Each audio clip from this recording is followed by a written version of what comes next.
from a defabricated garden shed in Rockland County, New York, USA. This is Stand Up with Pete Dominic.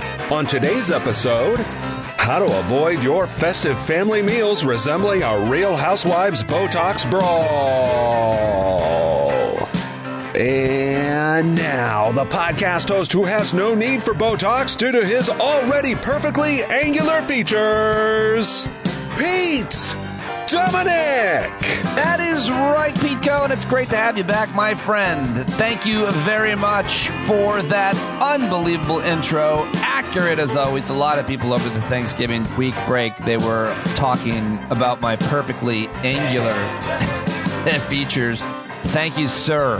And thank all of you for your kind messages over Thanksgiving. Many of you just reached out randomly. And, of course, for listening to today's show, where I've got two excellent guests. Conservative Daily Beast columnist Matt Lewis joins me for a wide-ranging, almost hour-long conversation. And before that, I catch up with Maura Quint. Even though she is very sick, she still agreed to join me and made me laugh a whole bunch of times. Matt Lewis, Maura Quint, both joining me. It is the week after Thanksgiving, ramping up for Christmas. We got our tree up, our decorations up, and I love it. I love it because Val and the girls really love it. We're playing Christmas carols and lighting candles. I ordered some pine incense because I really like the smell. That kind of wintergreen, evergreen, pine, cedar-like smell puts me in the spirit. This time between these 4 weeks or so, between Thanksgiving and Christmas, I like it. I'm trying to get as much joy as I can out of it. I hope that you are too if you celebrate it. I talked with Maura Quint about that. She's Jewish and she made fun of me and all of us for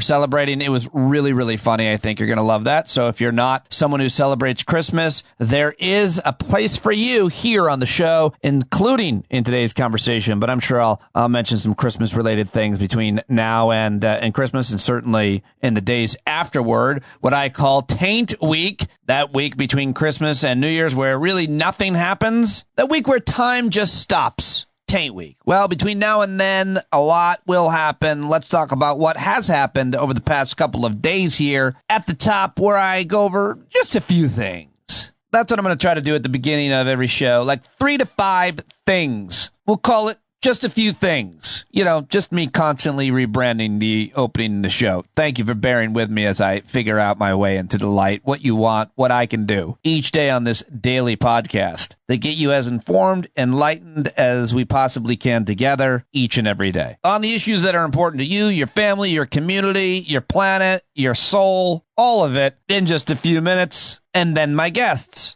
All right, let's shake up the magic ball and see what's in the news zeitgeist here. Of course, the night before Thanksgiving, when I was having a mediocre to poor stand-up set in front of my whole family, it was not great, by the way, in case you're wondering. But at least I wasn't sitting down with Nick Fuentes and Kanye West at my home. Of course, you know about this, and it drove a lot of the next couple of days' news. Former disgraced president and white supremacist invited a white supremacist to his house, and then they had dinner. A couple of them, actually. Kanye West and Nick Fuentes sat down with Donald Trump, and all hell broke loose, including in Trump world. Trump's former U.S. ambassador to Israel even was critical of Trump. David Friedman saying, "To my friend Donald Trump, you're better than this. Even a social visit from an anti-Semite like Kanye West and human scum like Nick Fuentes is unacceptable. I urge you to throw those bums out, disavow them, and relegate them to the dustbin of history where they belong." And everybody was like, no, that's the whole point. Trump is definitely not better than this. This is who he is. If you support him, it's what you're supporting. Dave Rothkopf adds, it's not only who Trump is, it's who he was. Clear for all to see. When David Friedman latched onto him, suits him now to criticize Trump for the things he ignored or defended earlier. Trump, of course, is trying to act like he didn't know who Nick Fuentes was. I didn't know the guy. I had no idea who he was. Same thing he did with David Duke, and eventually he'll do that with Adolf Hitler. I never heard of the guy, of course. And here at Stand Up, I've got exclusive audio. This is covertly recorded from Mar-a-Lago when Kanye West introduced Donald Trump to Nick Fuentes, of course, who we already knew. And then and then had to try to explain to the young anti-Semite why he allowed his daughter to marry a Jewish man, why he allowed Ivanka to marry Jared. Exclusive, covertly taped audio from Mar-a-Lago. But who's your friend? Nick Fuentes. Okay, Nick. I did very strong with the Latino people. Okay, and you look very white Latino. So it's sort of when they do those, when you have to check out when you go to a doctor and they're saying what race are you? You have to do the white Hispanic. Very impressive. You're part Mexican. Okay, well, you're not doing sexual assault right now, so you're okay here in Mar-a-Lago. So what's that? But no, I don't like Jared Kushner. It was mostly a business deal, so you don't have to be upset. You know that. I can see both of you realize that, letting Jared Kushner and the family was more of a business deal than sort of a, Now, sometimes I deny Jared Kushner exists, so I understand denial of certain things that you talk about, Nick. All right, well, how about that? Covert audio exclusively given to us by comedian J.L. Covan, who I performed with in Syracuse this past week. All right, let's get to just a quick take from President Biden. He was in Nantucket. He always goes to Nantucket the week after Thanksgiving, or for Thanksgiving, and the week a few days after, because I know that because we saw him there when we spent Thanksgiving twice in Nantucket with our friends of ours there. My wife and daughter met Joe Biden. It was just after the election of 2016. You probably recall that terrible, terrible time in our lives. And I've told that story before. But anyway, Joe Biden was in Nantucket, and he was shopping with his family, having a meal downtown Nantucket. And reporters were yelling to him, including, what do you think of Donald Trump having dinner with a white nationalist? I think you can hear him, but he says, "You don't want to hear what I think." Here he is. Mr. President, what do you think of Donald Trump having dinner with a white nationalist? That's what you said. What do you think of that, sir? You don't want to hear what I think. You don't want to hear what I think. No, we want to hear what you think. Come on. All right, enough about white supremacists hanging out with each other and how it can't get any worse.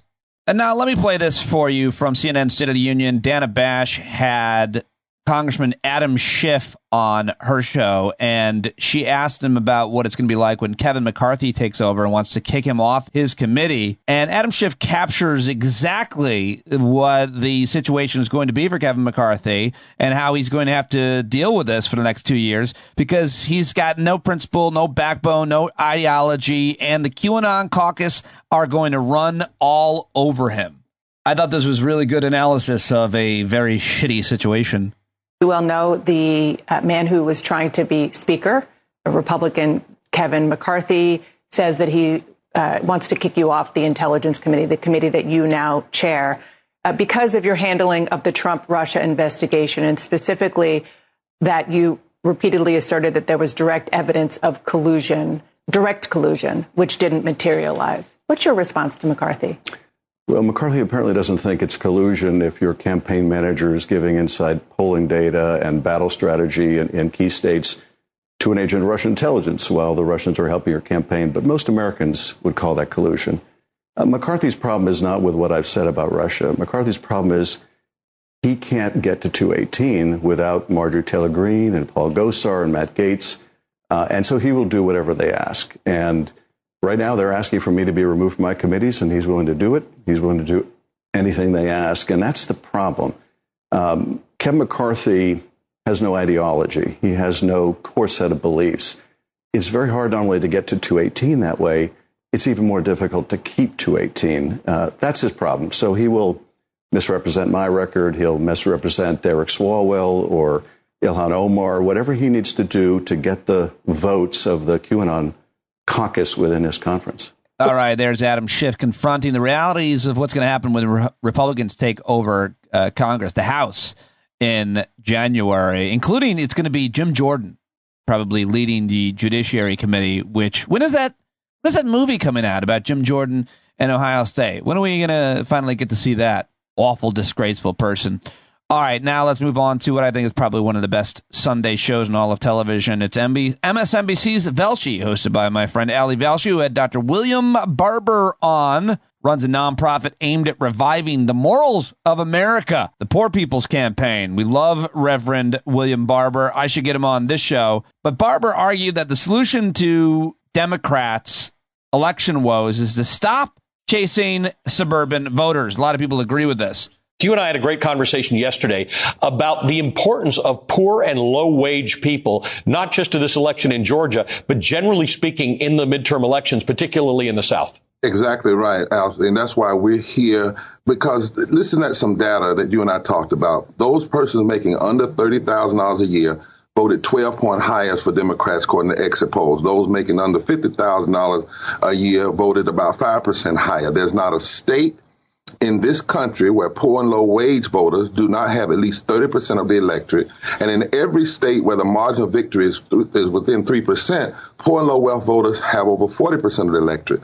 So you can't win by ignoring poor and low wealth votes. In Georgia, for instance, 1.2 million people here are uninsured. 1.9 million workers make less than $15 an hour. That's 47% of the workforce. You have to speak to them. 1 million voters in Georgia poor and low wealth voters who were eligible did not vote, but the margin of victory in 2020, for instance, for the presidency was only 150,000 votes. North Carolina in 2020, 1 million poor and low wealth voters who were eligible to vote didn't vote. The margin of victory was only 70,000. In Wisconsin, 645,000 poor and low wealth voters didn't vote in 2020, but the margin of victory was only 20,000. In Arizona, in 2020, for instance, the number of poor and low income voters who didn't vote was 756,000, and the margin of victory was only 10,000 votes. So you cannot ignore, and that's one of the things we're saying to Democrats and progressives, stop chasing the elusive suburban vote, but focus clearly and intensely on poor and low wealth voters who tend to, when they vote progressive if they're targeted. All right, there's a few clips for you. And in other news, I've been obsessed with the World Cup and watching a ton of soccer, really enjoying it. And as far as culture or politics go, the Qataris, no fan of LGBTQ rights, and the fans and the teams won't go away. Tons of fans continuing to wear rainbow items, and they're refusing to hand over those items like bands and T-shirts and all kinds of stuff. Iran calling for the U.S. to be kicked out of the World Cup. They are actually playing against each other on Tuesday. Should be very interesting. But Iran state media calling for the U.S. to be kicked out of the World Cup because the U.S. Soccer Federation changed Iran's flag on social media platforms to show support for protesters in Iran. So because they changed the flag on social media platforms, Iran is asking them to be kicked out. They're not going to be kicked out, but they are going to get their asses kicked. I mean, the Iranians, I hope. They're looking pretty good, actually. We'll see. I try not to get too patriotic over soccer or sports. You know, I don't know. I like it. I'm rooting for the U.S. team, but I like watching all of the soccer teams play. So I'm really enjoying that. Elon Musk is continuing to wreak havoc on Twitter, attacking just about everybody and everything. Most power has been restored in the city of Kyiv in Ukraine as Russian strikes are hitting southern Ukraine. The president, Zelensky, warning Ukraine to brace for more Russian attacks, and several other headlines coming out of Russia's invasion and war in Ukraine. Bird flu has prompted the slaughter of 1.8 million chickens in Nebraska. And that's probably, what percentage do you think that is of chickens that are being slaughtered in America each and every day? And the iconic voice behind the movie soundtrack songs Fame and Flashdance, What a Feeling, has died at the age of 63. Irene Cara passed away in her Florida home a few days ago. Cause of death unknown. And the wife of former Supreme Court Justice Thurgood Marshall, Cecilia Marshall, died at 94 years old. Sissy Marshall, like her husband, she'd worked for the NAACP in the 40s and 50s. She was born in Hawaii, moved to New York, where she became a stenographer, according to details of her early life provided by the court. So Sissy Marshall, also gone. But you are still here, and I am still here, and we are going to have two great guests, two great conversations joining me today. I cannot do it without your support. Thank you very much for supporting the show with a paid subscription. If you haven't signed up, now is the time before December starts. Let's go. Sign up now at standupwithpete.com, patreon.com/Pete Dominic. Coming up, a great thought-provoking conversation with conservative Daily Beast columnist and podcast host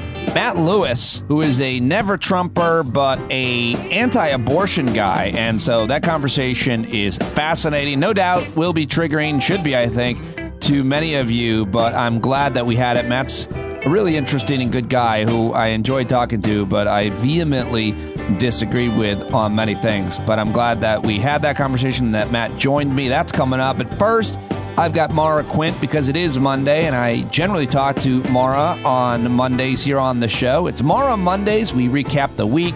We joke about several things. It's just a great way to start off our week. She always makes me laugh, as she did several times in today's conversation, and she did it while being very ill as well. She caught some kind of bug. Her whole family got it at Thanksgiving, but I was very happy to have her. She, of course, is prolific on Twitter, on social media, at Behind Your Back. You can find her at the Americans for Tax Fairness organization. She co-founded Tax March, one of the most powerful and brilliant voices against the anti-ultra-wealthy in America. And on today's show, she criticized all these other new social media companies that are popping up as alternatives to Twitter, saying that you probably still won't be able to criticize wealthy people. And guess what? That's exactly what one of them came out and said. After our conversation, she texted me about it. It's pretty crazy. Where Post, which is one of the new social media networks I signed up with, has stated, "We believe that all Americans are created equal at Post, endowed with unalienable rights that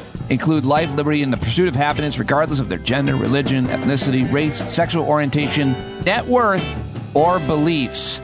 Net worth.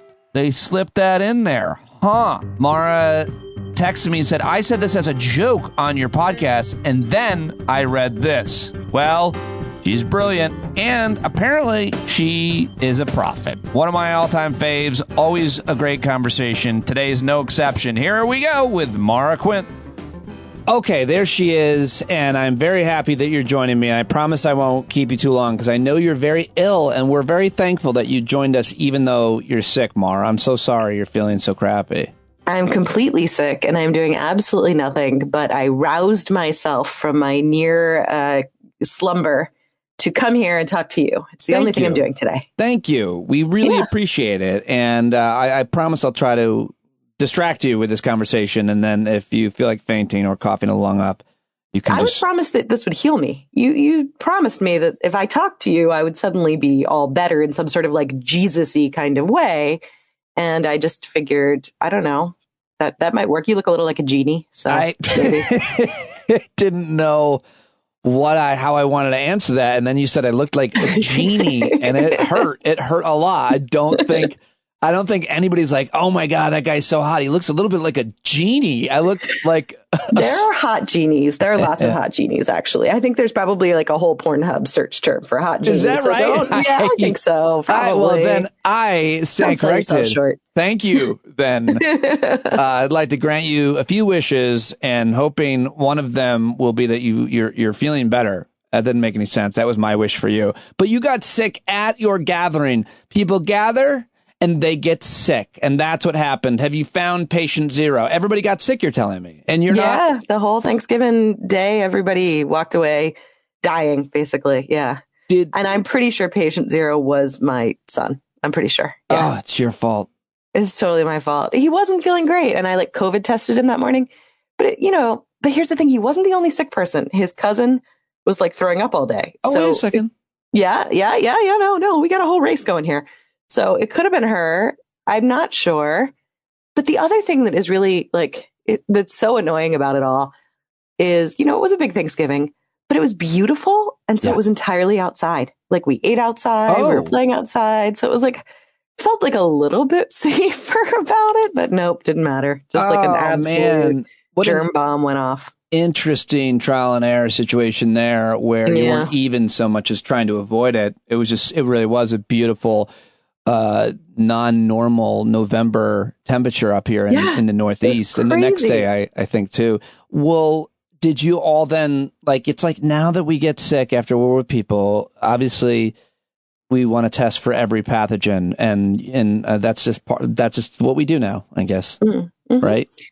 I mean, we tested for COVID, so it's not COVID. But it's one of those things where you go, oh, right, yeah, people got sick for COVID, too. There's other things you can get sick with. God damn it. Right. Like, at least COVID should have wiped out the other sicknesses. We should only have to worry about one. This is stupid that there's more than one thing we got to, like, be concerned about. I don't like it. Well, you got the triple-demic now, too. You know, have you heard this? Someone said that to me, the triple-demic. What is that? It's a fun word. It's the flu plus this respiratory... it sounds like a really bad sci-fi movie. Triple-demic. Like, yes. Starring Steven Seagal. Yes, that's exactly right.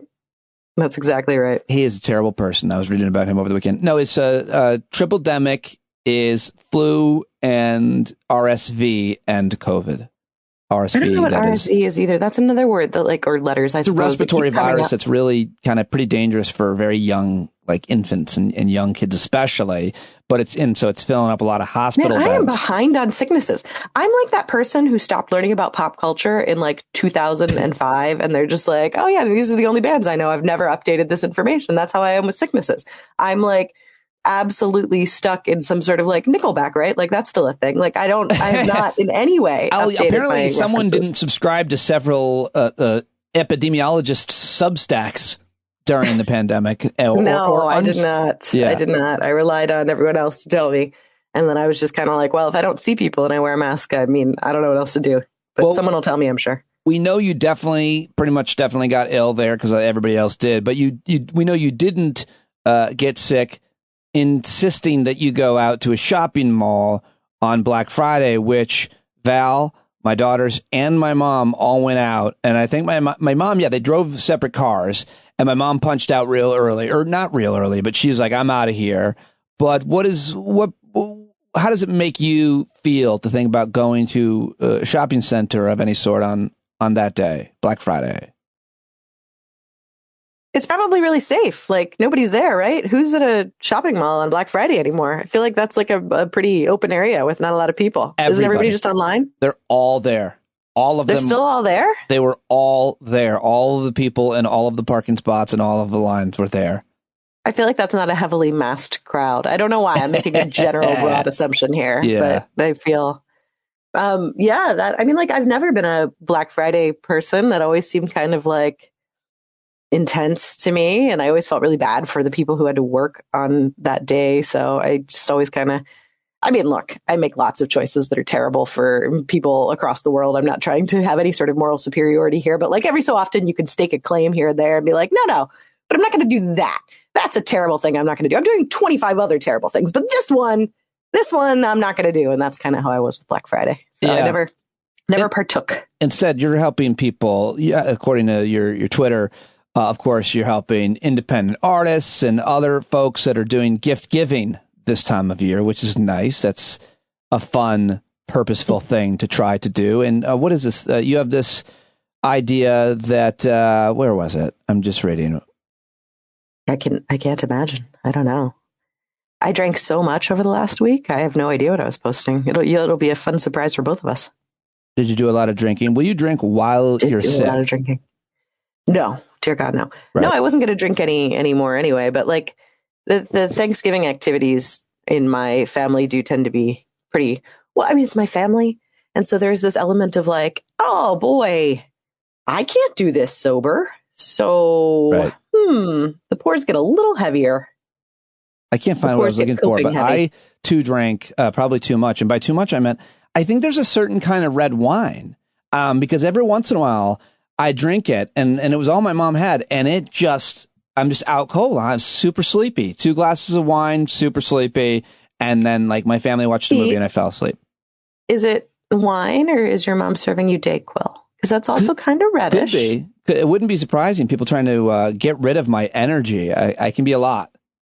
Here we have the special wine for you again, Petey, just for you. He could be a lot. Go. Give him the special wine. Have you tried for your illness high pulp orange juice? I have not. I would never do that. High pulp orange juice is a sin upon the face of God. And I'm not sure who is making that choice, except that so many people, when I posted about how ridiculous and how terrible high pulp orange juice was, were like so offended and outraged. And I have never in my entire life met anyone who drinks high pulp orange juice. So now I'm kind of like, have I like self-isolated, you know? Have I like created a bubble for myself of just low to no pulp orange juice people? Is that what's happened? And maybe there's a whole world I'm not exposed to. I don't know what else these high pulp people are into. Maybe they have like the key to Atlantis or something. I don't know.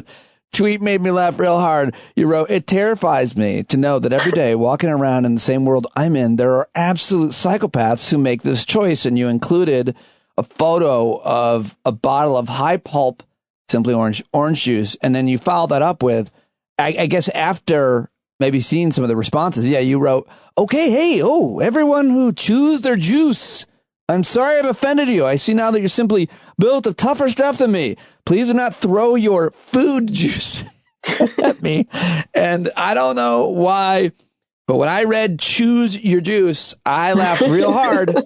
And I am in pretty much full agreement with you. I did see some of our mutual listeners, followers, very upset. You know, you do you types of responses. People were deeply offended. Didn't it? Yeah. Yeah.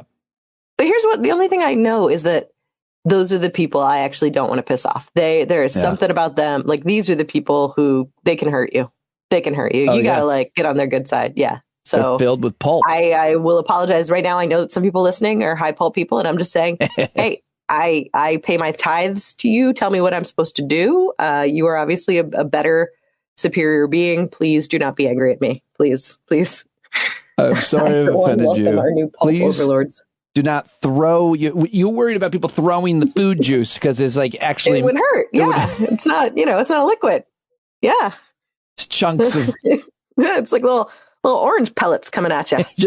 That's like like a scatter shot. I wouldn't want that. Yeah, no. And after it hits you, it looks like someone's vomited on you because there's chunks all over your face. You know, someone I was talking to actually referred to drinking high pulp orange juice as vomiting in reverse, which I thought was fantastic. I was like, yeah, that's it. Well, that was all good for quite a laugh. So I'm glad we could bring it back here on in our conversation. I wanted to ask you about if you've seen a lot of differences on Twitter, because I just feel like I'm not seeing that much of a change or difference with my timeline, with the way I'm using it. I don't know. I mean, I hate Elon Musk. I hate everything he's doing. The things he's saying on Twitter continue to be absolutely reprehensible and awful. But are you seeing major differences in how it appears to you, how your responses are, etc.? A little bit. I mean, certainly the Elon fanboys and the billionaire fanboys are louder and emboldened, but I block so liberally that, like, I mean, I block people that aren't even near me. Like, I'll open up one of Elon's tweets, and anyone who is responding to him positively, I just block. So like, I'm so proactive in all of that I don't get quite as much of the sort of bullshit and nonsense. But I do see there's an uptick in that. The primary thing I'm seeing really is that so many people have left the site that it's just not as fast. It's not as interactive. My feed does not move as quickly. There's just less there, and people aren't as responsive or interested. I mean, I've lost thousands and thousands of followers, and I'm sure only like 1,000 of them are because they hated me. But the rest are, people who have like said, and, plenty of people have reached out to me even and said, hey, I'm sorry, but I'm leaving the site. I don't want to be here anymore. And so just in terms of like a place where there was, it's basically like you were at this party that was really hot, and there was a ton of people. It was really fun. And now you're at the party much, much later in the night, and lots of the people have left. Sure, some people are still having fun, but you're just in that time of night where you're just like, I don't know if this is going to keep being fun or if shit's going to get bad soon. Like, someone's going to get a little too drunk and throw some shit, and the cops are going to come out. Like, there's that kind of a vibe to this time of Twitter. Interesting. Yeah. I haven't sensed much. I don't know, but I will continue to ask you your thoughts on it. And I still love it. I'm still using it pretty normally the way I normally do. And I'm happy about that. I'm happy every day that it's still there. And I feel a little bit shameful kind of saying that out loud, but I I really love that app and that platform a lot. I've made a lot of friends there. We talked about it last week a little bit, the kind of sadness of it. So I guess I'm just happy when it's there still. Generally. It's a great place. I mean, it has been a great place in many ways. I really, obviously, like have a lot of personal attachment to Twitter too. I've got the Mastodon and I've got the Hive, and those are fine. I mean, they're not nearly as good, but there's like different vibes to them. So, I mean, like Hive, I've just been posting nothing but like, I mean, I haven't posted a lot, but everything I've posted has been like real dumb jokes, just like whatever stupid bullshit is coming out of my head at that moment. And like, I feel like I want to post a lot of like sex jokes on Hive because there's like a whole world of stuff I haven't been able to say on Twitter for a long time because my Twitter became so professional. So like, I've always had to hold back a little bit because like too many like professional economists follow me for me to be making jokes about like clits. Like, it's just like, that doesn't work. So I've had to so I feel like Hive is a place where I can kind of be a little bit more stupid and ridiculous. You're making exclusively jokes about clits over on Hive? Because I actually have not made a clit joke yet, but now obviously I have to. Yeah. Do you have a lot of clit material? I can find it. I don't think I do, actually. It was just the first word that came to mind. That's just top of my head. But now I'm going to have a lot of clit material. That's all I'm going to do for the rest of the day. I'm just going to like fever dream clit jokes. One thing I'd love you to workshop is the difference between how clit and clitoris are used. Huh. The difference between how clit and clitoris are used. I don't know. We don't have to do it now, but I hope that you will experiment with that over on Hive, apparently. I don't even know Hive. How about Post? I joined Post. Oh, yeah. Okay, whatever.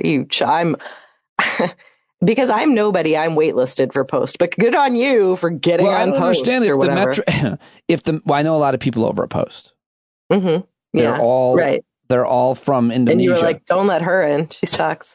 Yeah, I'm blocking you. It's weird. I don't know. I have no idea what the criteria is. Maybe I applied earlier. I forgot that I even applied, and then I got some kind of approval. But you're much bigger presence and following on Twitter than I am. So I think that's the only thing they would really care about. But maybe they don't love.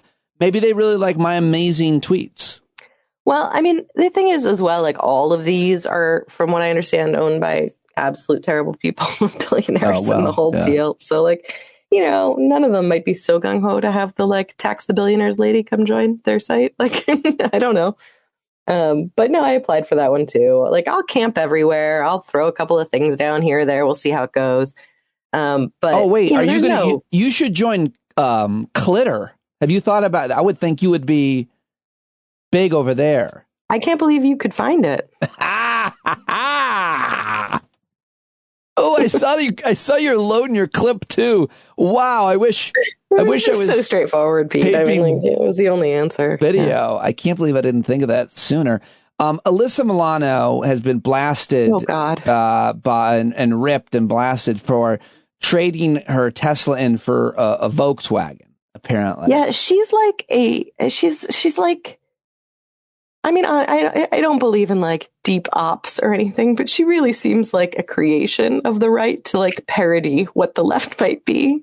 I gave back my Tesla. I bought the VW electric vehicle. I love it. I'm not sure how advertisers can buy space on Twitter. Publicly traded companies' products being pushed in alignment with hate and white supremacy doesn't seem to be a winning business model.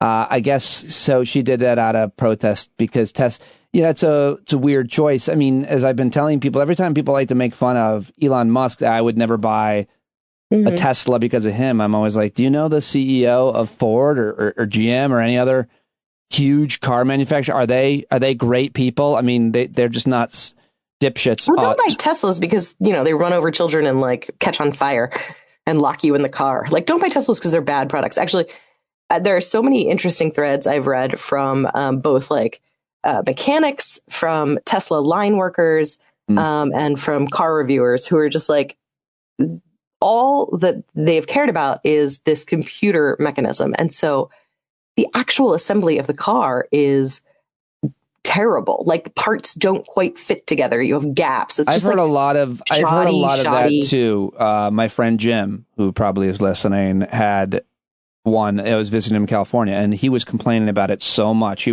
were in a trade-in that he had to beg to get, and I have heard a lot of that anecdotally. But yeah, it's about. I've read a ton. Like, but they're there's just so many poorly built cars. What people have been saying for years is that all the rest of the companies are going to catch up with them, and now I think they have. Yeah. I really think if you buy a new EV, I know a little bit about this because I've owned them, at least the plug-in hybrids. The Chevy Volt was always great, but it never could compare with a 300-mile battery. But the Hyundais and the Kias and all the rest, the VWs, they've all caught up. So what is that going to mean?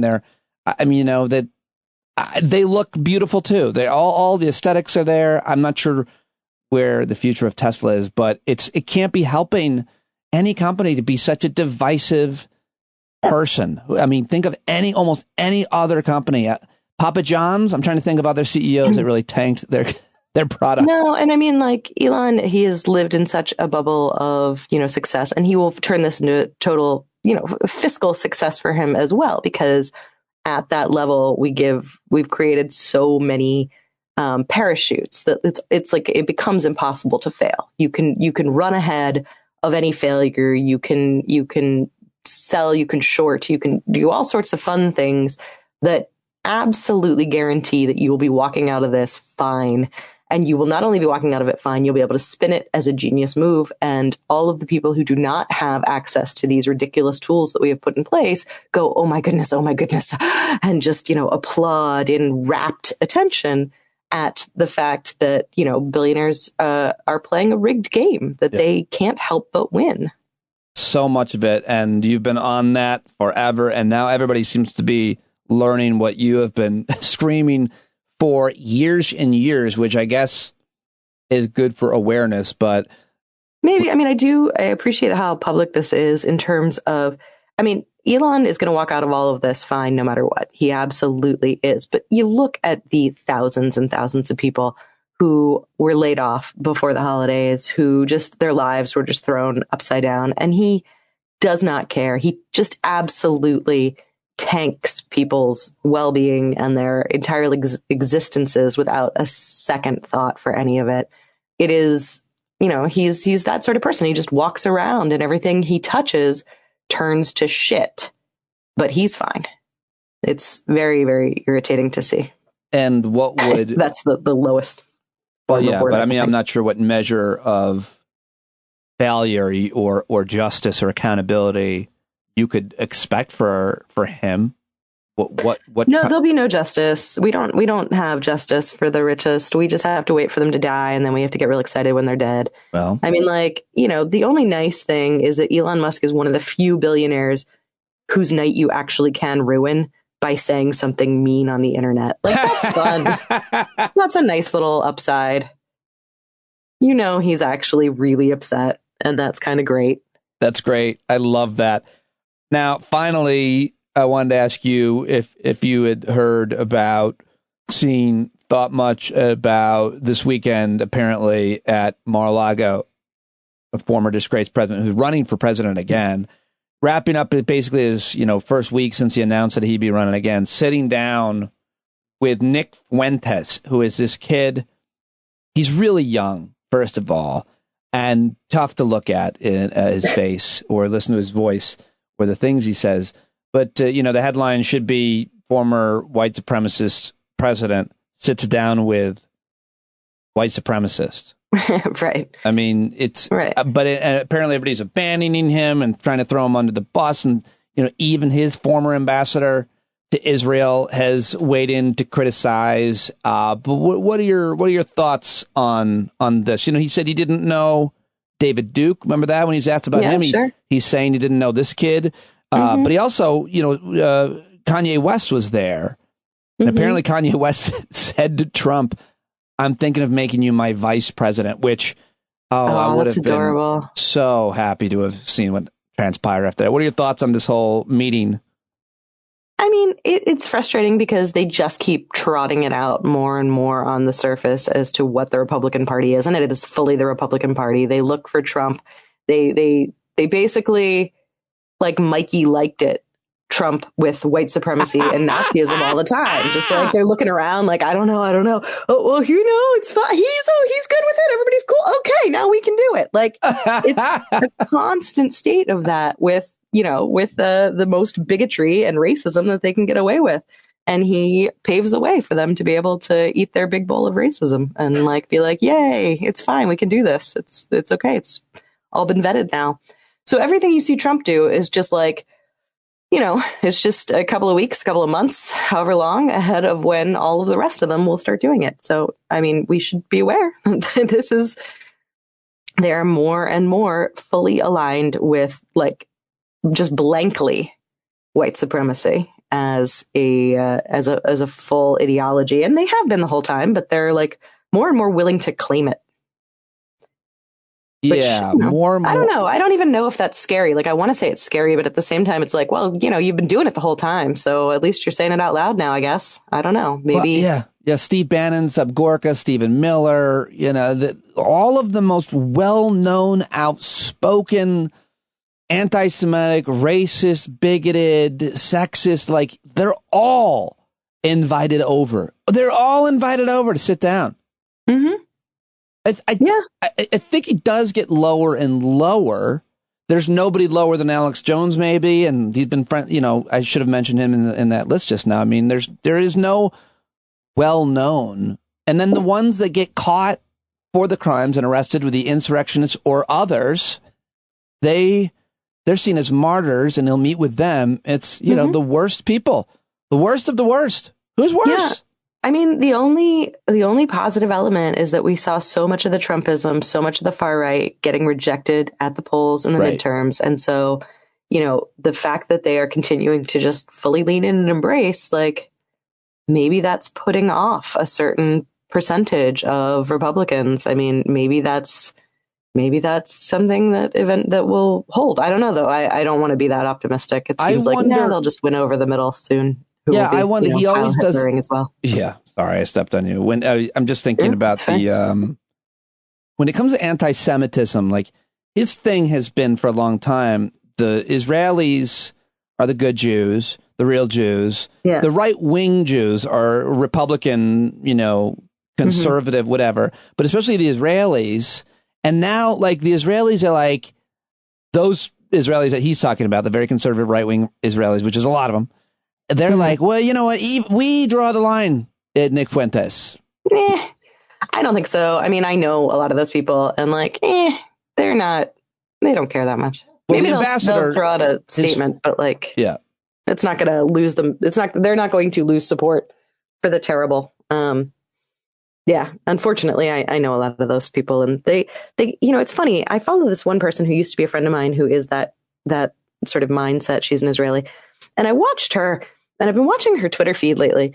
And she was very like Elon Musk came on and made some little like joke or something about bananas or cereal. I don't remember what it was, but she was like, oh, this is what everyone was so worried about. Oh yeah, he's ruined Twitter. And then I watched him do all this like fucking like cozying up to the anti-Semitic right and stuff. And she's really big on all that. And she just ignores it. She only cherry picks out the little things. And that's what they'll all do. Yeah. That's what they're all doing. They just, shush, just look away. Right. It's easy to do, I guess. But I do want to say that that's not all Israelis. There is a strong right wing in Israel, just like there's a strong right wing here in the U.S. There is also a strong left wing in Israel as well. But even when you talk about right wing, Europeans or Israelis, it's like they're still for universal health care, and they're still okay with abortion. And women and gender equity is kind of a better thing over there, at least in Israel. I mean, depends how right wing you go. Well, no, it's very, very bad in the Orthodox and conservative, obviously Hasidic communities. But yeah, I don't know. Yeah, you're all good points. All right, this is the part where now this time of year I pick on all of my Jewish or Jewish related guests and just say, and then I talk about how great Christmas and Christmas time is, and then they aren't affected by it, throw it back in my face, and then we wrap it up. So, we just put up our tree, and we got Christmas carols and all the scents going, and it's really exciting around the house. It's a great tradition, but you're not doing that, really, and you're missing out, and as are all people who don't celebrate Christmas. I ordered Thai food yesterday and Chinese food today. I'm prepping for the holidays, too. Yeah, but, I mean, that's, nothing really nostalgic about that per se. I don't think you're getting the joke there, but yeah. Well, I know. It's what you do. It's what the Jews, they order Asian food on Christmas Eve. But there's a whole run up to it. I mean, you don't miss any of this that we're doing? The stockings that we're hanging, all the decorations, the lights? Miss it? Why would I miss it? No. Here's what I see whenever I see. Look, I have my because you never had it. Christian. That's why. If you just tasted it. I've tasted your eggnog. I would not have no interest in your weird alcoholic. We've never even met. Oh, you mean our eggnog? Yeah, okay. No, I'm putting you with your people. I can pass on that. And when I see a Christmas tree, I think, wow, that is really pretty. You have to clean up after that. Like, that is a freaking mess all the time. That's like, it's like when you see someone with like an exotic pet, it's just like, oh gosh, all right, that leopard's got to tear the shit out of your house, but like, cool. So it's a neat photo. That's like, really what it's like. Yes. That's what it's like. It's like, it's great for others to have. And I love seeing it. It's wonderful. Post your pictures. I'm so glad I don't have to worry about my house burning down because I forgot to turn the lights off on a organic material overnight. Like I appreciate that. When you're driving through your neighborhood, your community there, wherever the hell you live, somewhere, and you see lights of Christmas type lights, how does it make you feel? I think, it's so nice that everybody's celebrating Hanukkah, which is the miracle of lights. Like, I think that's really nice that the community comes together for that. You steal it. No, we were first. We were first by like a lot, by like really long time. The Festival of Lights. Yeah. Mm-hmm. Yeah. You had light first. We had light first. That's right. That is what I'm telling you. We absolutely had light first. We had light before you people even existed. So yeah, Jews absolutely. Run it's the adorable. Light. It's adorable. No, but I mean, of course we let you do your thing. It's fine. Put your candles on your trees or whatever. That's great. Good for you. We're not trying to that's sweet. That's nice. It's like when a child helps you bake. It's just like, see, you put the chocolate chips in. Good job. You did it. Do you think it's like disingenuous for people like me who are very kind of not religious, maybe anti-religious, certainly, very critical of the religion I was raised kind of in, baptized and confirmed as a Catholic. Do you think that I am a hypocrite or disingenuous because I love everything around what I call a secular Christmas, the tree, the decorations, the lights, the music, the Santa, the stuff? That one's actually really tricky for me, I have to say, because I've heard it used as a weapon. Yes. Like sometimes as a Jewish person who grew up in an area without like very, very few Jews, and now I have my kids here and there are very, very few Jews, the amount of times people will be like they'll do like a holiday swap and they'll be like, no, I mean, like, it's not Christian. It's just, I'm just giving you like a play with a Christmas tree on it, but it's just a tree. It's just a pretty tree. Like, it's just cultural. It's not, I'm not trying to tell you about Jesus. And I'm like, yeah, it's still pretty Christian. I'm sorry. Like, that's not. It strikes you as still Christian, still. I think I think you can say everything you want about being, I don't really, it's just you're still like making a choice there. Yes, I absolutely am. And the choice is Jesus. Is Jesus. Yeah, you choose Jesus. And that's fine. I understand he's in you and stuff, and you got to be nice to dudes who are in you. That's just being kind. That's thoughtful. In you, with you, something with you and everything. I've heard a lot about how he loves you and everything. And I just, That's how they would sing it at the Catholic Church. That sounded really frightening. Yep. I don't understand why people would turn away from that. The whole experience was of being in a church almost the entire time was one of fear. And boredom, mixed with boredom. Were you raised Catholic? Yeah, I went to the whole thing. But my parents didn't sell it hard. It was like my mom wasn't at all religious, wasn't Catholic, didn't take communion, but she did go to church with us. My dad kind of just did it. You could tell that they didn't believe and that they weren't religious. It was like trying to make my dad's Italian parents happy. They were more religious, but we didn't really buy it. My brother punched out in like third grade, and I did the whole thing again just to make my grandma happy. But I bought into it until I was like maybe 12 or 13. I started having until you decided that you needed to masturbate instead, and then you were like, I got to choose this one or masturbation. You've heard me do that joke. I've talked about that. I haven't. No. Well, I thought it was bad. Well, I thought it was bad to touch myself for sure, but I don't know. I think it was religious, and then so instead of touching myself, I manipulated myself in a wide variety of other ways that I felt like were, as a lot of religious people do, workarounds. So I had a soccer ball pillow that I just railed. Wow. So the World Cup, has that been getting you real horny? Has that been like a real difficult thing for you to watch? Well, I'll tell you this. If the ball looks like it's losing its stuffing, I get a little bit fired up. If there's a hole in that ball. Whole conversation. So Messi, much like a World Cup United States match, you were not scoring. Exactly the same. I will say this about the World Cup and sex. There's a lot of very good looking, sexy dudes out there. I will say that, of all colors, shapes, and sizes. You name a country and I can tell you who I think is a good looking guy. If that makes me gay, I'm gay. I'm fine with that. I think you're overstating shapes. I feel as though pretty much all soccer players have the same shape, which is like incredibly fit dude. Yeah, there are some that are a lot taller. Just making sure. Okay. And then some that are a lot shorter. Like your Messi is very short, but he's fast, very good looking. And then you got your Cristiano Ronaldo, who, if he wasn't like a sexually assaulting rapist and a horrible person, you would say good things about the way he looks. I appreciate the caveat there. That was helpful, because I don't know I don't keep up with which of the professional sports stars has raped recently. I know a lot of them have, but like I don't have that's not on the back of my trading cards. It should be, though. There should be like a whole thing of like, and controversy, which is what they call outright assault and, violence.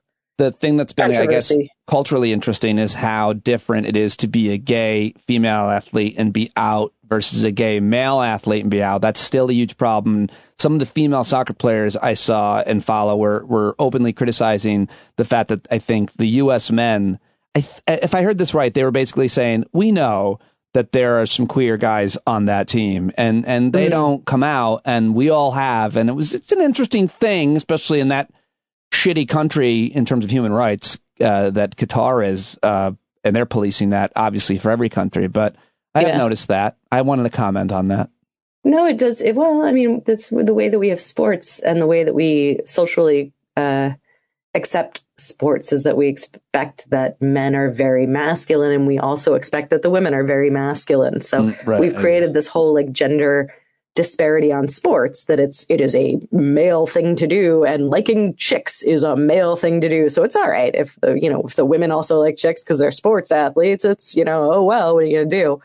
But like for a burly, strong male sports player, he's got to like chicks. Like that's what is this? What is this class that I'm in? I like to watch women's sports because partially because a lot of them I find very attractive. I think that's just horny is the class you're in. Yeah, well, there's that, of course, but I mean, I'm saying I don't. Maybe that's one of the reasons I like it. So I think you're actually gayer if you love to watch men play sports.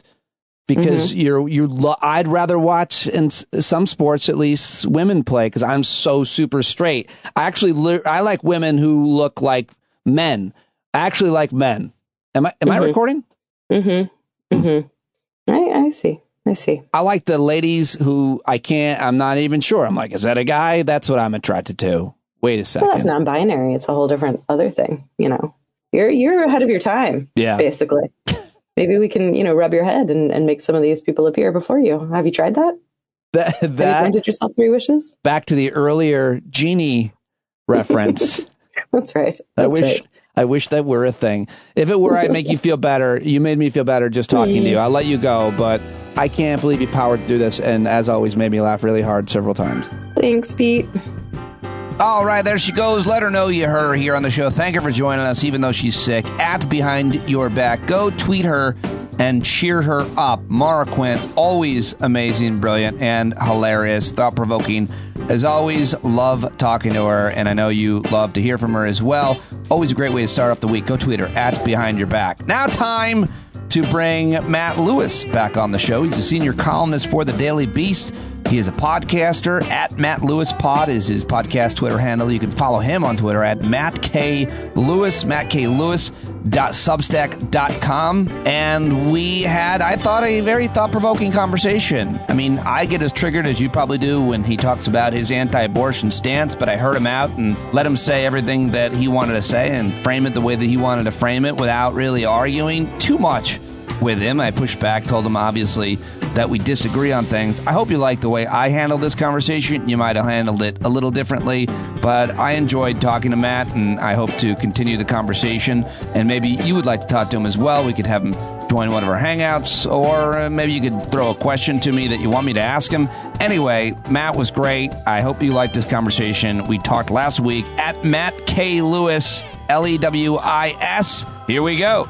And okay, there he is. Matt Lewis is back. It's been way too long. I always love reading his perspective in the Daily Beast, listening to his interviews on his show, and I'm very happy to have you back here in the shed that I live in, Matt. Thank you. Good to be in the shed. How big is your physical workspace that you're generally in? Are you generally in the same space most days? I am. I live in West Virginia now, and it's almost all happens. The magic happens here in my house. I've got a pretty small office, but big enough to do this. I mean, you need a good backdrop. You got to have some bookshelves and just big enough that you can't see the wall. You know, all you can see is the background. And some people do this, and you joke about a shed, but people do it like in closets. And in Washington, D.C., there are a lot of people who go on TV, on cable news, from like a walk-in closet. So yes. I feel pretty blessed to be in a room. I like a misleading background. That's what I prefer. I'm always impressed when someone has made me think their space is something that it's clearly really not. And even more, that they're someone that they aren't. Yes. Fake it till you make it. Yeah, exactly. There's a lot of that. Well, it's great to have you here, and you're a family man. I'm a family man. And let's talk about how I'm very annoyed and bothered with the view and the language around family that's used in American conversations and politics, family values, traditional values. All that stuff irks me because I think I'll put my family values up against anybody. So why do I feel that way? Why does the right get to own the conversation when we use language about family, when you and I both are family men, whatever that means? Yeah. Well, I'm sort of on the right. I call myself center-right. I call myself a conservative, but I'm certainly, nowadays, people think I'm a rhino, even though I'm in many ways more conservative than a lot of people on the right. And you know what? You may be as well. Because you may actually live family values that God knows many of them do not. I feel like it's a win if I want to. I don't want to hoard conservative traditional values for myself. I want to get to a point where we don't call them conservative values, where they just are. And so for me, and this speaks to like happiness. I just heard I went to the American Enterprise Institute's dinner with Arthur Brooks. Well, I talked to him, but he gave a big speech. He was being honored at the dinner, and I was sitting out there among the masses. But he talks about things that actually bring happiness, bring joy. And one of them is actually Thanksgiving, gratefulness. I mean, literally, Thanksgiving makes people happy, being appreciative, being grateful for what we have. But it's also like religion, faith, family, friends, and meaningful work. These are things.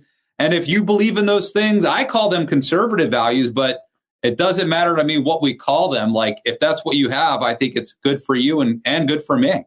I wonder if they're any different, though. My values and your values. I don't know that they are.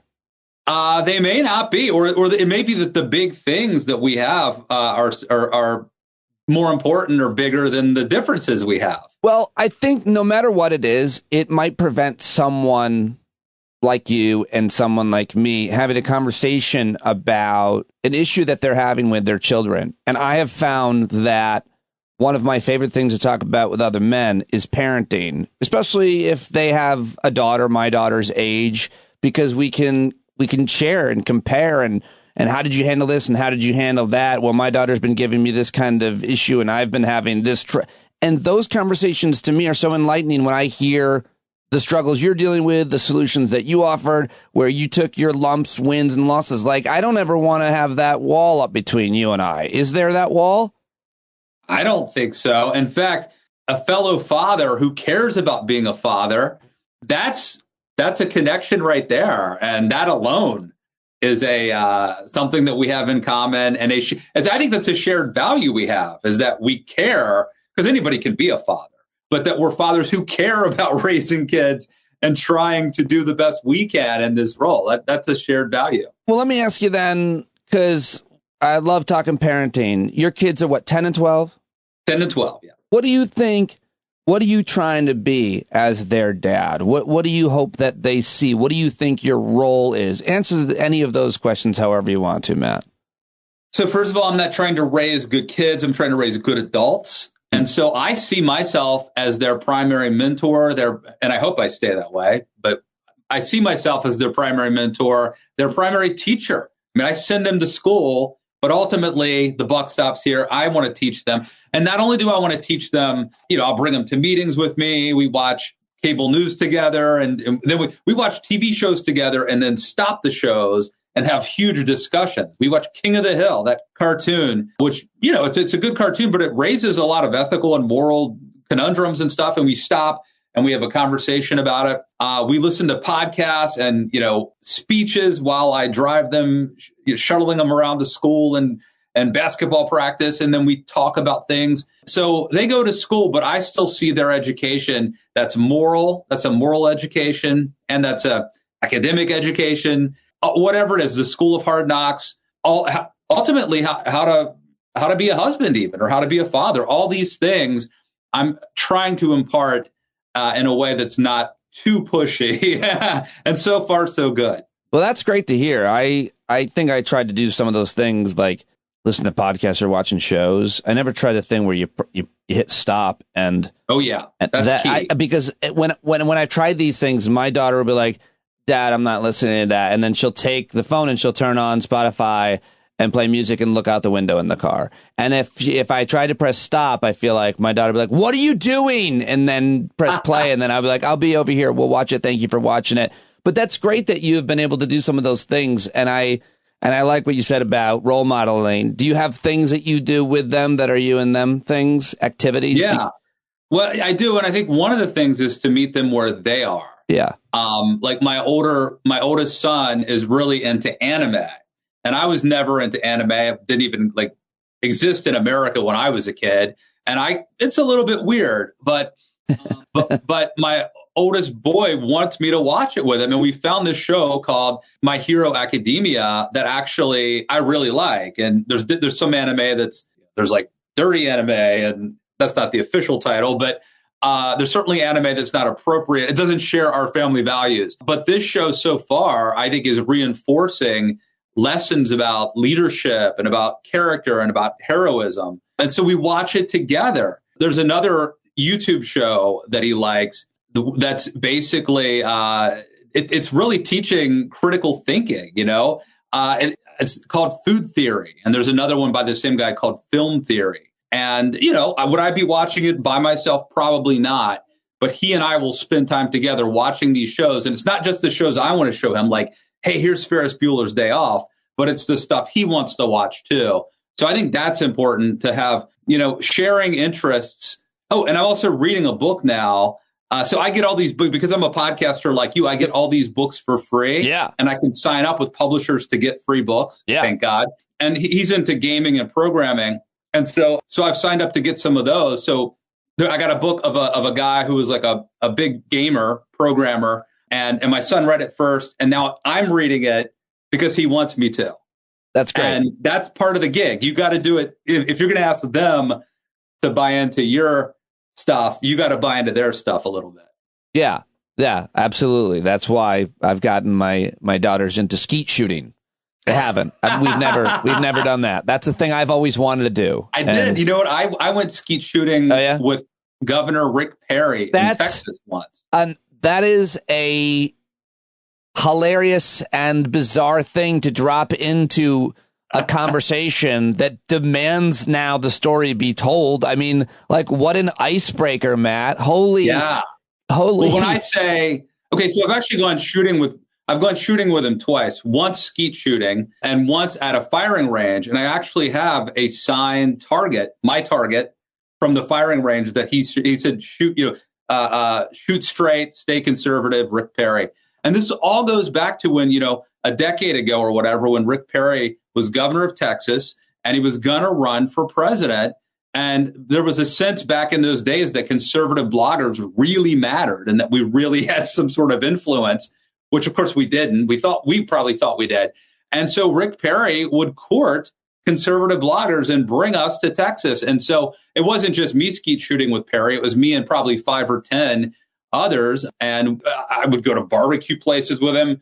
I got a pair of cowboy boots at a place he recommended that I go. We had a lot of good access back in the good old days. Now, I don't think Ron DeSantis is likely to return my calls, but 10 years ago, it was the glory days. My, how things have changed. Even the mighty have fallen. Even in the short period of your career. And I'm not saying your career is short. I'm saying in terms of where you're at and your age, everything. It's like, me too. I mean, it's about the same amount of time and covering politics, and it's so much has changed. We have seen change. It's such a rapid pace in culture and everything that we're talking about. And that brings us to the midterm elections, which, of course, I wanted to ask you to tell me where you thought things stood, really, man. I mean, I can talk to you about all of any of these things that we've been talking about, and I really appreciate you joining me. But I definitely want to get your perspective and reading your latest at the Daily Beast. And you've had some great guests, including the governor of Arkansas, Asa Hutchinson, just now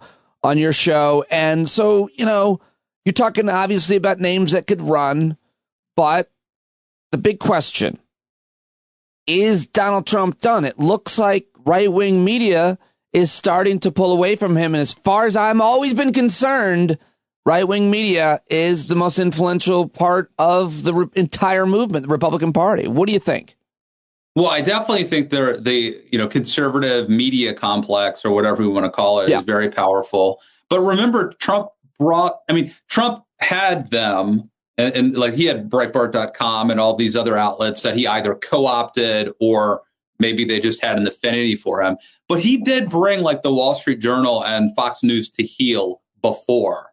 So, remember the whole thing with Megyn Kelly and Chris Wallace. I mean, so I think this is a very good sign for those of us who want to stop Donald Trump and we want to get back to the Republican Party and the conservative movement that we knew. This is the most vulnerable Trump has been in years. But having said that, he's sort of like the monster that reanimates just when you think you've vanquished him. So I guess I would say I'm cautiously optimistic about recent events. The fact that a lot of his big donors, maybe a lot of them haven't left. Maybe I'm overreading that. A few prominent ones at least have. Yeah. And it seemed like his own family's not really behind him. And then you read like leaks, like he's not so energized. You saw his announcement the other night. Everybody's making fun of how he's just like so boring. And he locked people in the room. And he just looks like every other old authoritarian who somehow didn't die in a pipe, beaten by his own people. He just looks beaten. And it's hard to count him out. I hear what you're saying. Yeah. So I don't know. That's the thing. I agree with everything you said. And yet I think if you're betting, you have to bet that he'll be the nominee. But having said that, it's like, maybe he has a 50% chance and maybe DeSantis has a 30% chance and maybe Youngkin has a 10% chance. So, I think you have to bet on Trump. But I don't think that it's a foregone conclusion that he will be the nominee. I think there's a chance. And again, I think this is the most vulnerable he's been in a long time. So cautiously optimistic. All right. Well, listen, let's just take really quickly, humor my prediction. I've been saying it all week, jokingly. I get to have no credibility, Matt. So I've been saying the nominee won't be Trump or DeSantis. It will be Mike Pompeo. Hashtag I'm always right. Hashtag I've never been right. And I say because Pompeo was a congressman. He went to West Point. He was the head of the CIA, the Secretary of State. And most importantly, Matt, he is enough of a dick and worked for Trump that he will be the nominee. And yet you're sitting here floating DeSantis in a fleece vest, a.k.a. Glenn Youngkin. Why no Pompeo? Why are you hating on Pompeo? He's a huge prick. They'll love that. That's the best thing he's got going for him, I would say. It does. It's weird that it does seem that being a jerk is now a selling point in the Republican Party. Like it's a feature, not a bug. Yes. I think Pompeo's a very long shot. I put him a 1 or 2% chance. Oh, wow. But he's on the list. He's there. Yeah. Okay. Well, we'll bring this back in 1 year. What I think the first primary is 1 year. It wouldn't be the first time that I've been wrong. So Although I have to say, my predictions weren't bad. You probably... I saw your Senate. How much of these you can see, but I do have my predictions. Let me start here. So I got Fetterman right. Basically, I'm looking at the list here. I got Fetterman right. Scott Walker, we don't know about him yet. I predicted Kelly would beat Masters. You just said Scott Walker, and you meant Herschel. Scott Walker, Herschel, they're basically the same person. They look identical. Come on. Thank you for correcting me, though, because if you don't catch me now, they constantly get only a guy who's been so inside politics as long as you and I have really even appreciate that misspeak. Scott Walker, what happened to him, man? He seemed like, I mean, people compared DeSantis to him in that the media put a lot into him and we all put a lot into him. And then he announced and he immediately fizzled. I think Trump nuked him almost immediately, saw his rise, was like, you're going down. Bye-bye. If I recall. People forget that there was a time when Scott Walker was the candidate of Laura Ingraham and Ann Coulter. Yeah, for sure. So he was positioning himself to sort of have that populist angle to him, like not in the mean sort of mean-spirited way that Trump brought, the jerky way, but he was going to be kind of this Midwestern populist kind of guy, and then I think Trump just out populisted him. Yeah, so. Well, they certainly did that. Did that with everybody. What do you think, though, of what has gone on the American left? Because I wanted to get your perspective on that as well. You wrote this piece about, extremists, and now I can't find it, of course, talking about how maybe the left has gone too far and talking about, some of the James Carville takes and others and wokeism. And what is your perspective on where the quote extremism lies on the American left? I don't want to do what about on the right thing? We all know about what I think, and everybody has their opinion. How do you see kind of extremism on the left? Because I feel sad about woke and wokeism being a pejorative, because I honestly, sincerely, like when I was hanging out with a whole bunch of black folks in college and post-college, and they would say that to me, it was a great badge of honor in a way. And it showed that I was curious and open and familiar with culture and humor and other things. And it was like a kind of like a solidarity thing. And now it's used in a divisive way. And it really does make me sad. And I really don't understand what the right is so up in arms are about that idea and that word. Help me understand what you think is left-wing extremism. Okay. So I think a couple things. One, I think that conservatives have a point when they talk about, losing the culture, that over in recent years, the Democratic Party has probably moved further left ideologically than the Republican Party has moved right ideologically. The difference is that the Republican Party has actually gotten more liberal in a sense of the word than they used to be. Like, I think I'm more conservative than Donald Trump. But what's happened is that the Republican Party has gotten crazier and more jerky. And I would say that the Democratic Party, we'll see how it goes after Nancy Pelosi leaves, but the Democratic Party was more organized and more sane. And here's where I would draw a major distinction between politicians and the culture.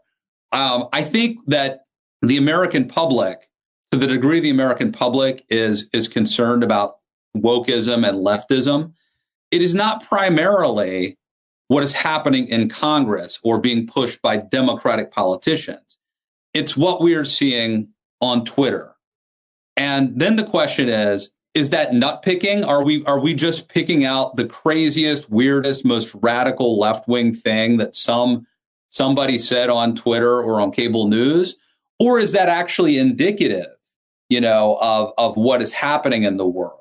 So I think, for example, like I won't mention any names, but like I have a friend whose kid goes to a school, and at the beginning of the day or like once a week or something, they say like, and these are like 5-year-olds. They say like, do you feel like a boy today or do you feel like a girl today?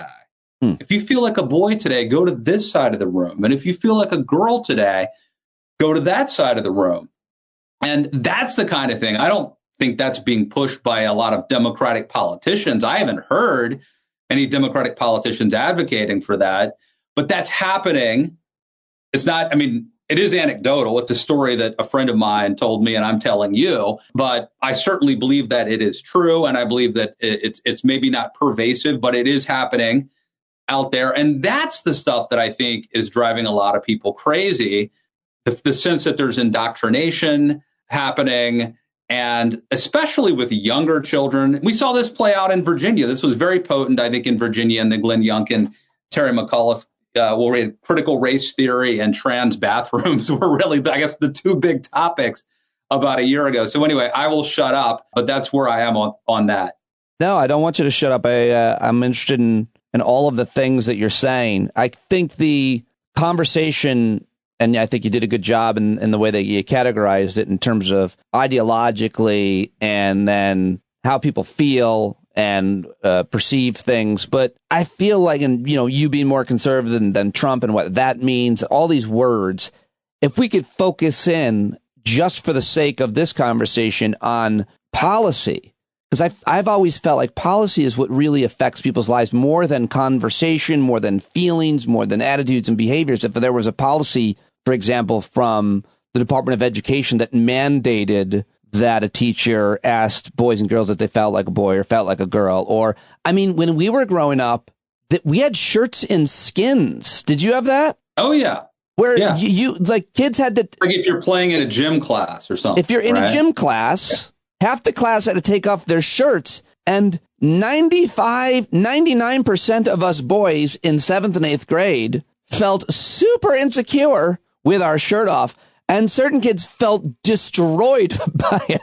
Anyway, my point is, like, policy. It's policy. And what I see, the way I look at it, is Republicans have gone way, way out into some extreme with almost every policy. And Democrats really haven't. They've been much more traditional.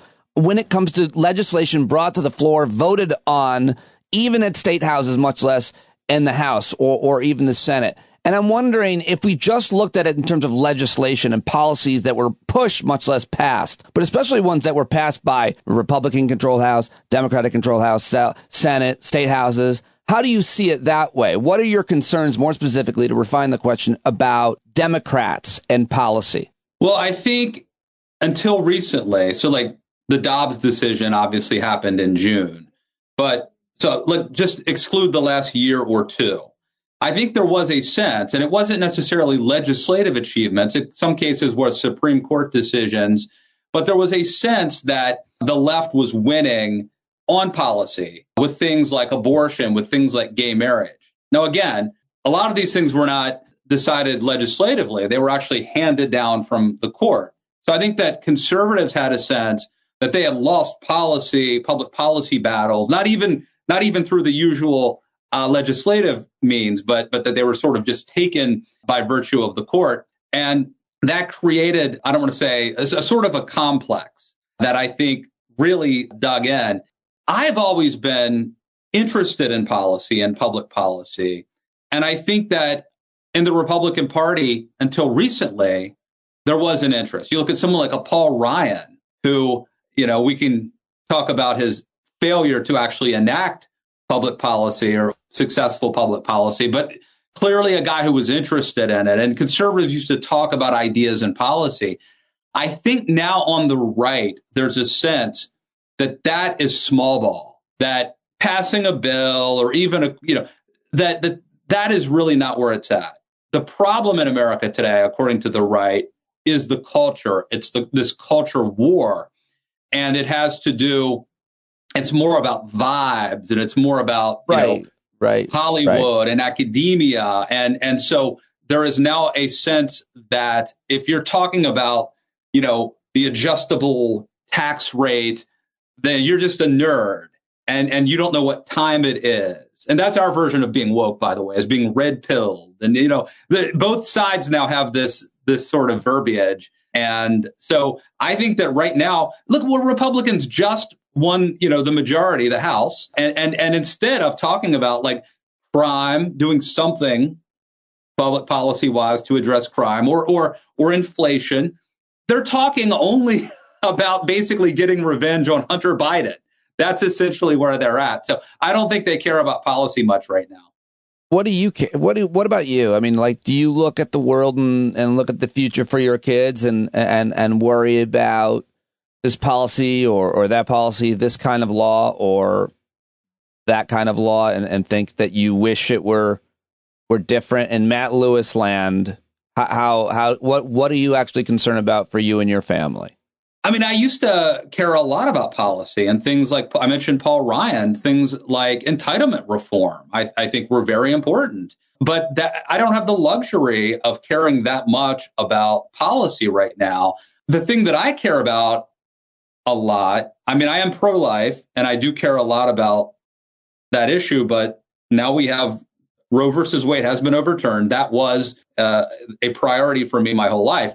But now that that's been addressed, I think the big concern is the preservation of liberal democracy. Like I don't have, I don't have the time right now to be concerned about entitlement reform when we actually have a problem now. So to me, it's about things like fixing the Republican Party, pushing back on election denial, pushing back on crazy conspiracy theories, and also finding a way to the degree I have any influence at all, persuading people on the right and on the left to, care about this country and try to come together. Like, to me, that's the issue. Is that a policy? Not, I mean, my policy is America and like trying to keep this country from falling apart. Yeah, that's a pretty good policy to have and be concerned about. Do you think, back to what you said about judges, or about the legislative branch and kind of the judicial branch in terms of what was being passed, you said the Republicans starting to get concerned that they were losing too much on policy. The way that I interpreted what you were saying, at least, is that the courts have overturned a lot of laws, including the Voting Rights Act, Section 2 and 5, not to mention Roe v. Wade. And now people are concerned about that all rights that have been won could be lost with this court because precedent doesn't matter and this and that. But what do you see? What is your personal opinion, your conservative view, I guess, of who should have more power? And we have these different branches of government, but I feel I've always kind of been I'm glad we have a judicial branch. I'm glad we have courts, the rule of law. I think it's a pretty good setup and design, I guess. And there's a lot of flaws, obviously, in it. But like the legislative branch is the people. We elect these people. They're from our communities, hopefully. And, you work with our campaigns when they represent our views. And then overwhelmingly, we agree on a thing. And then these, 5 justices throw it out. That seems wrong to me. What is your view of those branches and the weights that they're given or the power that they have? Do you understand what I totally agree. And I think the concern that you're voicing up until 6 months ago was a conservative insight. I mean, Roe versus Wade was handed down by 5 dudes. People who are pro-life wanted a legislative solution to this. And that was short-circuited. Like if in 1973, right, if states and legislatures had been able to grapple with abortion and I think maybe come to some compromise, maybe some states would have been a little different than others, but you would have had the community buy-in. And we've had 40 or 50 years almost of fighting about abortion. Yep. Primarily, or at least partly because it wasn't able to resolve by virtue of the legislative process. And I think ideally that's the way to go, because then then the public has had a voice rather than having, just a handful of judges kind of from on high mandate the way things should be. So conservatives, I would say up until 6 months ago, were the ones saying, this should have been done legislatively. And I think the same thing is true with gay marriage. I mean, regardless of whether you're for it or against it, it is the process of judicial decisions. And I think, one could make an argument that like, hey, that's perfectly appropriate. But I think you could also say like, did we really, when you short circuit the process, you're sort of depriving the public of having that compromise and coming to the conclusion on their own. It may be painful, but I think that conservatives to the degree that they've been bitter and angry, a certain percentage of it goes back to the sense that not only did they lose big battles, but that they didn't even get to lose them by the vote or by the electoral process. Let's talk right here at the end about abortion. Obviously, you've had this view for your whole career, your whole life, I guess. I have, yeah. Yeah. It predates everything in politics for me. And we have talked about it before, but in case people haven't heard, and I don't want to simplify your view at all, but you believe that life, that a baby is, I don't want to put any words in your mouth, life begins at conception, or what is it that you believe about so strongly?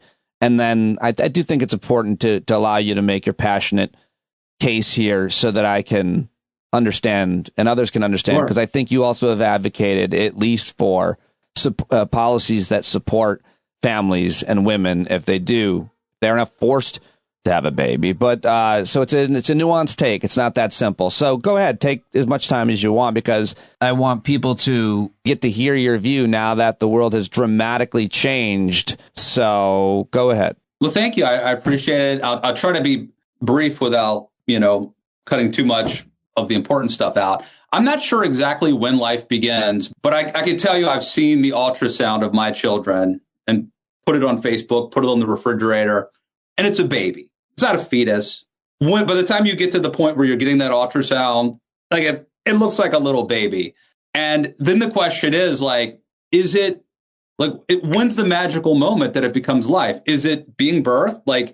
Is it like an hour before it was just tissue that could just be discarded, and then an hour after it's born, it would be murder? Clearly that can't be the case. It can't be just the birth process that renders life to us. So I don't know when it happens, but at some point, and I would venture to say it's by the time I saw the baby and the ultrasound, it becomes a human. It has a soul. It has a spirit. It's a child of God.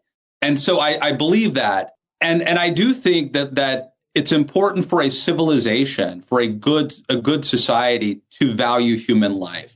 Once we start saying these people are not really human, these people are not valuable, these people are not really contributing, these people aren't worth, that to me is a dangerous, slippery slope, just philosophically, to have that worldview. And I do worry that some people in the pro-abortion, I won't say pro-choice, I think this is a pro-abortion viewpoint, some people advocate a position that could lead one to take that. I think that's a dangerous place to be.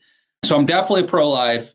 I would say from a political standpoint, I think that, politics, we live in a fallen world and we will never have the perfect situation. So from a political standpoint, I think that you have to make compromise. And this is where it gets really messy, right? I've just talked about this moral thing, and now I'm saying, but we live in a political world. But I think that there have to be some exceptions, for the life of the mother, for rape, things like that, because I just don't think it's politically feasible to have a pro-life position in this world that we live in that's popular enough to be sustainable and endure, that doesn't allow for those exceptions. Do you think, okay, well, you're talking about the political... And the last thing I was going to say, to your point, is I believe that if conservatives and Republicans want to encourage a culture of life, it has to be broader than just the unborn child. It needs to be a coherent, consistent belief in life. And also, to the degree that, we are engaging in public policies that put our thumb on the scales, we should be doing things that encourage, families and family formation and women who choose life, to help them, obviously. Do you personally think that if a friend of yours or your own child, was raped by your sibling, that they should have to have the baby? You would counsel them to have the baby? I think I would. Like I said, politically speaking, I don't think it's a sustainable position for I hear you. For a political party to say you must. Yeah, but I would like to say, I'm sure you're right. I hope that I would. That is a very small amount of people have that opinion, I think. Do you think a lot of people have that opinion? Which opinion? That you should be, you should have the baby of your rapist. Oh, I don't know what the percentage is, but within the last couple of months, there have been people in the Republican Party, I think at the state level, who have been specifically saying that, making that point. Sure. And I think it's actually not helpful for the cause of life. No, I definitely think it's not helpful for the most part. That's my point. I mean, I know there are people saying it, but you believe it. I'm saying, do you think that's a popular belief in the American? No, I don't think it's a popular belief even among pro-life conservatives. I don't think it's a majority. I do not think it's a majority opinion. After you've been given a beating for that view, how do you stay standing? You're talking about the person who advocates that we should mandate. No, if someone is criticizes you for your view that a woman who has been raped should have the baby, how do you weather that criticism? That is a very tough idea to. Well, I think the person, and again, I mean, I think the person who advocates that position, which is a very difficult position, good luck going on MSNBC and taking that one. It's a tough position, but it is a principled position. I mean, if you say, I believe life, if someone says, I believe life begins at conception, therefore a child is a child, regardless of what their evil monster their father may be, then it is a consistent conclusion to say, it is. Therefore, and I guess what I'm saying is, that the political position that I think that is sustainable or is feasible is probably not consistent. Is not a consistent position, but I think that politics is about doing as much good as you can and for as many people as you can, and sometimes it's inconsistent, and sometimes, and so I think that the vast majority if we were to adopt my position, I think we would save millions of lives. And by the way, here's a point I do want to make that isn't brought up that much. I forget the number right now, but every single year there are something like, 800,000 babies aborted or something like that in the United States. I don't know the exact number. I've written about this in my column at the Daily Beast in the past, but you'll remember, I think rightly, all of the uproar and concern over COVID. And over COVID deaths. And I was there. I was very concerned about COVID. And I think there was rightly a ton of, I don't want to say pearl clutching, but a ton of concern and publicity over people dying of COVID. Well, every year we lose more Americans to abortion. And it doesn't really, oftentimes, a lot of years, it doesn't get noted. Yeah, because I don't think most people see it that way at all. The way that you just framed it, I don't think most people see it that way at all. Most people see COVID deaths of people who lived long lives in most cases and died tragically versus not a life. Yeah. No, I think you're totally right. Yeah. And I guess what I'm arguing is, I think that worldview is wrong. Sure. I think I get it. No surprise. I think my worldview is right. I see, in a way, more tragic not to have gotten a chance to live. As Neil Young might say, never get to fall in love, never get to be cool. Keep on rocking in the free world, that kind of thing. What is your view of, there's got to be a philosophical, I'm not literate enough to know what this is, but when you describe your views on abortion and then kind of, I guess, for lack of a more thoughtful, original idea, the sanctity of life, you argue the way that you sound, the way that you talk about life and the idea, in that last point you said about the lack of potential to even have a life, to never had the opportunity is almost more tragic than to have lived a life. I just I see all of that so differently, which is why this conversation can be interesting and layered, and you represented a point of view that certainly I disagree with. But my question more is specifically in terms of, I don't know, again, with the philosophical, I'm sure there's been a lot said about this, the view of hierarchy. Do you believe human life, Matt, is more valuable than other forms of life, from primates down to? Yeah, I do. So I believe that human beings are endowed by our Creator with the right to life. So first of all, I'd say I believe that God has breathed life into us, and that although we must be compassionate, we are called to be compassionate to all living creatures. I believe that humans are different. than animals, for example, that we have a spirit and that we have an eternal life, and that therefore you are a child of God. And the way that I treat you, kind of like when you got a few kids, if one kid steals something from your other child or hurts your other child, they're hurting you too. And so we are children of God, and I think God does not like it when we hurt each other, and he takes great offense at that. So, but I also think from I hate to say political, but an American, a patriotic standpoint, we are endowed by our Creator with certain inalienable rights. And that's the right to life, liberty, and the pursuit of happiness. Started off talking about happiness, faith, friends, family, meaningful work, things like that. I'm big on that. But you got to have life too. If you didn't have a chance at life, then you're not going to have a chance to pursue happiness. So that's where I'm starting off with all of these priors, all of these assumptions. I believe them to be true. But if I start off with this premise and you start off with a different premise, we could be good, smart people and come to entirely different conclusions based on different. Well, I think it's funny because I actually think, it's really interesting to hear you define all of that. I've never heard, maybe wherever you've written that or talked about it, I've forgotten it. I forget things I read and heard an hour ago. So it's no disrespect to you, but like you lose me at endowed by our Creator.